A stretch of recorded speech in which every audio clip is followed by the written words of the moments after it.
రాష్ట్రంలో 42% రిజర్వేషన్ను రాష్ట్రంలో ఉన్న 3 ప్రధాన పార్టీలు కలిసి అడ్డుకున్నాయి. ఎందుకంటే ఈ 3 కూడా ఆధిపత్య కులాల చేతిలో ఉన్నటువంటి పార్టీలు. 3 ప్రధాన పార్టీలు బీసీ వ్యతిరేక పార్టీలే, బహుజన వ్యతిరేక పార్టీలే.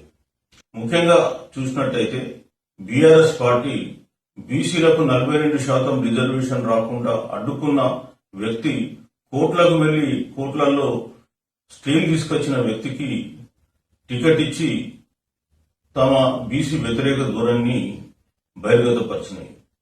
అలాగే 2019లో ఈ రాష్ట్రంలో పంచాయతీ ఎన్నికలు జరిపినప్పుడు 34% ఉన్నటువంటి స్థానిక సంస్థల్లో రిజర్వేషన్ను 23% తెచ్చినటువంటి ఘనత బీఆర్ఎస్ పార్టీదే.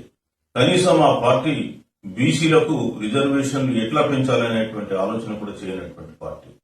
అట్లాగే బీజేపీ పార్టీని చూసినట్టయితే గత 10 నెలలుగా కేంద్రం వద్ద 9వ షెడ్యూల్లో ఇంక్లూడ్ చేయడానికి 42% సంబంధించిన బీసీ బిల్లులు, ముఖ్యంగా స్థానిక సంస్థల్లో విద్యా ఉద్యోగాల్లో రిజర్వేషన్లు పెంచేటువంటి బిల్లులు పెండింగ్ లో ఉన్నాయి.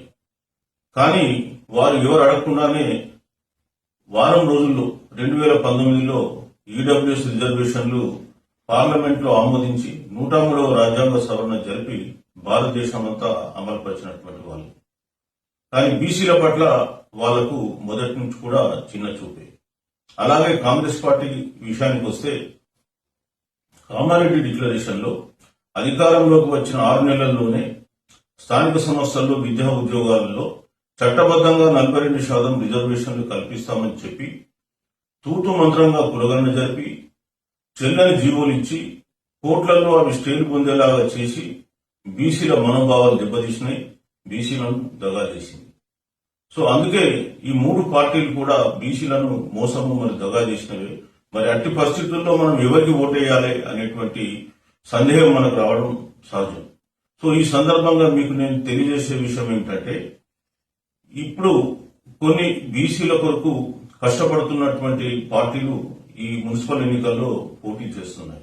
దయచేసి బీసీల కొరకు పనిచేస్తున్నటువంటి ఈ పార్టీలకు మీ ఓటేసి వారిని ఆశీర్వదించాలని చెప్పి కోరుతున్నా.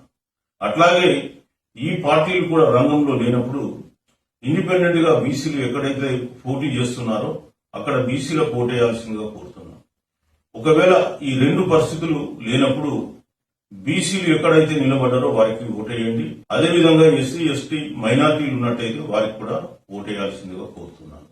అలాగే మీకు కోరేది ఏంటంటే, ఒకవేళ బీసీ, ఎస్సీ, ఎస్టీ, మైనార్టీ లేరు, ఓన్లీ ఓసీ క్యాండిడేట్సే ఉన్నారు అని అనుకున్నప్పుడు మీరు ఓటును నోటాకు వేయండి, కానీ ఓసీలకు మాత్రం వేయద్దు.